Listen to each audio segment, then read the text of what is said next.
हाँ दोस्तों, अभी हम एक बहुत ही महत्वपूर्ण विषय पर चर्चा करेंगे।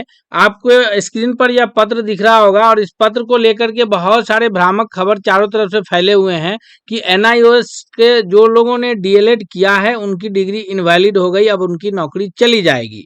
तो इस बात को हम आज क्लियर करेंगे कि एनआईओएस के डिग्री जो डीएलएड की डिग्री है वह किन लोगों के लिए वैलिड है, किन के लिए इनवैलिड है और पुनः किन के लिए वैलिड है। ये बहुत बड़ा कंफ्यूजन है, खास करके टीआरई 1, 2, 3 की जो बहाली हुई है बीपीएससी के द्वारा बिहार में शिक्षकों की, उनमें से एनआईओएस की डीएलएड जो है वो कब एलिजिबल था, कब एनआईओएस की डीएलएड डिग्री को जो है रोका गया था और पुनः फिर कब से शुरू हो गया है, एक बड़ा प्रॉब्लम है। और ये सारे शिक्षक इसमें कंफ्यूजन में हैं और खास करके जो टीआरई 1 और 2 में नियुक्त हुए शिक्षक है उनके अंदर भी एक बड़ी घबराहट है, एक बेचैनी बनी हुई है। तो आइए आपको बता दें कि यह जो पत्र वायरल है आपके चारों तरफ, विक्रम विरकर जो कि निदेशक है प्राथमिक शिक्षा के, यानी बिहार सरकार के अंतर्गत जो प्राथमिक शिक्षा निदेशालय है, यहाँ पे आपको दिख रहा होगा बिहार सरकार के शिक्षा विभाग प्राथमिक शिक्षा निदेशालय के निदेशक जो विक्रम विरकर हैं, इन्होंने ये पत्र जारी किया है सभी जिला शिक्षा पदाधिकारी महोदय को, यानी सभी डीईओ को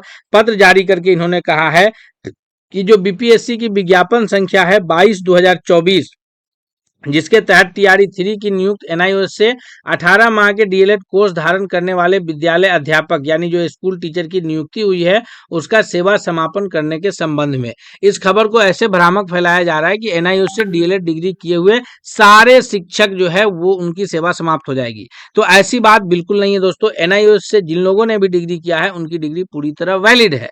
आपको बता दें कि एनआईओएस डीएलएड को लेकर के जो है बिहार में जो बहाली, हम थोड़ा सा और पीछे से आपको क्लियर कर दे कि 6th फेज की बहाली बिहार में हुई है, जिसका नोटिफिकेशन जो है 2019 में आया था। नोटिफिकेशन कब आया था? 6th फेज की बहाली का नोटिफिकेशन 2019 में आया था, जिसमें एनआईओएस डीएलएड को जो है वो बाहर कर दिया गया था। फिर एनआईओएस यानी उस बहाली में एनआईओएस डीएलएड को शामिल नहीं किया गया।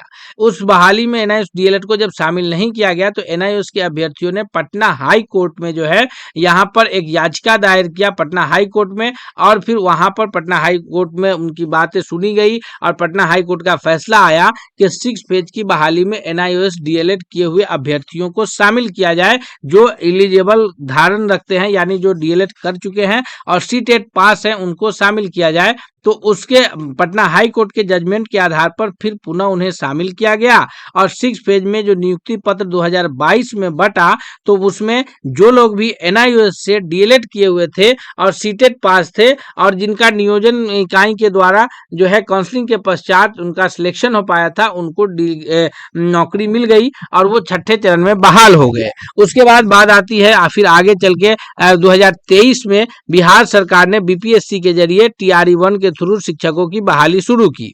तो 2023 में टीआरई 1 की बहाली होती है। टीआरई 1 की जो नियुक्ति थी वह नवंबर महीने में 16 तारीख को सभी लोगों को, 16 नवंबर 2023 को सभी जो अभ्यर्थी थे टीआरई 1 के तहत जो नियुक्त हुए थे उन्हें नियुक्ति पत्र दी गई और पटना हाई कोर्ट के जजमेंट के आधार पर यहाँ भी एनआईओएस से डीएलएड किए हुए शिक्षकों को अभ्यर्थियों को शामिल किया गया और वो बिहार सरकार में शिक्षक बने। अब बात आती है कि उसी वक्त जो है नवंबर महीने में ही सुप्रीम कोर्ट में एनआईओएस के अगेंस्ट में एक केस चल रहा था और उसकी सुनवाई पूरी हुई। सुप्रीम कोर्ट ने जजमेंट को सुरक्षित रख लिया और दिसंबर 2023 में, कब याद रखिएगा, दिसंबर 2023 में सुप्रीम कोर्ट ने, सर्वोच्च न्यायालय ने एक जजमेंट दिया और उस जजमेंट में एनआईओएस डीएलएड को जो है सरकारी नए बहाली से जो है निरस्त कर दिया। कहा कि अब जो रिक्रूटमेंट हो चुका है वो हो चुका है, नए किसी भी तरह की फ्रेश बहाली में एनआईओएस डीएलएड को शामिल नहीं किया जाएगा।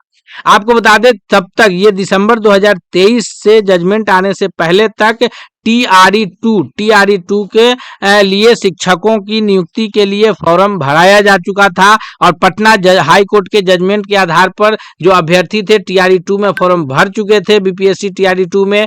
लेकिन चूंकि दिसंबर 2023 में ये नियुक्त सुप्रीम कोर्ट का जजमेंट आ जाता है, इस वजह से जब फरवरी 2024 में जनवरी 2024 में जब रिजल्ट आता है तो टीआरई 2 के शिक्षकों का रिजल्ट रोक दिया जाता जाता है वैसे अभ्यर्थियों का जो एनआईओएस से डीएलएड किए हुए थे, वैसे सारे अभ्यर्थियों का रिजल्ट टीआरई 2 परीक्षा से रोक दिया जाता है।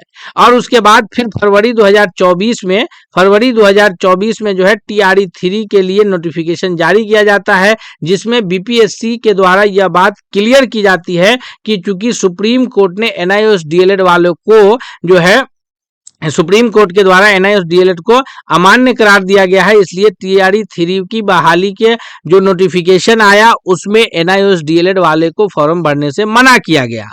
क्योंकि सुप्रीम कोर्ट ऑलरेडी कह चुका था दिसंबर 2023 में कि अब नए बहाली में इनको शामिल नहीं किया जाएगा, तो इस आधार पर टीआरई 3 में किसी से भी फॉर्म नहीं भराया गया। अब जो लोग चोरी छुपे टीआरई 3 में फॉर्म भर चुके होंगे उनकी डिग्री पूरी तरह इनवैलिड हो जाएगी। फिर उसके बाद सुप्रीम कोर्ट में जो है पुनर्विचार याचिका दायर किया गया और उसकी सुनवाई हुई, और सुनवाई के पश्चात फैसला ये आया कि दिसंबर 2024 में सुप्रीम कोर्ट का जो पुराना फैसला था उसे पलट दिया गया और नया फैसला ये आया पुनर्विचार याचिका में कि सुप्रीम कोर्ट का जो 2024 में नया पुनर्विचार याचिका जो दायर हुआ था उसके तहत एनआईओएस डीएलएड को फिर से वैलिड कर दिया गया और पूरे देश में अब किसी भी सरकारी बहाली में जो अहार्ता रखते हो, यानी जिनकी उम्र बाकी हो, जो सीटेट पास हो, वो शिक्षक बनने के एलिजिबल घोषित कर दिया दिसंबर 2024 से। किसने? तो ये सुप्रीम कोर्ट ने पुनः जजमेंट दे करके इसे जो है एनआईओएस को वैलिड कर दिया है। तो लेकिन चूंकि सुप्रीम कोर्ट का जो पुराना जजमेंट था दिसंबर 2023 का और जो अगला जजमेंट आया दिसंबर 2024 में, इस बीच में एक साल में जो है यहाँ टीआरई 3 की नियुक्ति की प्रक्रिया हो गई, फॉर्म भर दिया गया। तो ऐसे में जो शिक्षक टीआरई 3 में एनआईओएस डीएलएड के आधार पर नौकरी कर रहे होंगे, जो फॉर्म भरे होंगे, उनकी डिग्री उस वक्त चूंकि जजमेंट के आधार पर वैलिड नहीं थी, तो सरकार के पास यह अधिकार है कि वैसे शिक्षकों पर कार्रवाई करते हुए उनकी सेवा समाप्त की जा सकती है। क्यों की जाएगी? क्योंकि वहां पर जिस ये नोटिफिकेशन में के तहत उनकी बहाली हुई है उस नोटिफिकेशन के समय जो है एनआईओएस की डिग्री अनवैलिड थी। लेकिन अगर बात कर जाए कि टीआरई 4 जो आना है, तो टीआरई 4 में एनआईओएस डीएलएड को शामिल किया जाएगा या नहीं, तो टीआरई 4 में एनआईओएस डीएलएड पूरी तरह वैलिड है। क्यों वैलिड है? क्योंकि जो सुप्रीम कोर्ट का जजमेंट दिसंबर 2024 का वो आपके बता रहा है कि एनआईओएस डीएलएड वैलिड है, इसलिए ये कंफ्यूजन नहीं होना चाहिए। तो जो लोग भी टीआरई 1 के तहत नियुक्त है उन्हें भी कुछ दिक्कत नहीं है। याद रखिएगा, टीआरई 1 से पहले जो 6th फेज में नियुक्त है उन्हें भी कोई दिक्कत नहीं है। टीआरई 1 में जो नियुक्त है उन्हें भी कोई दिक्कत नहीं है। टीआरई 2 में जो नियुक्त है उन्हें भी कोई दिक्कत नहीं है।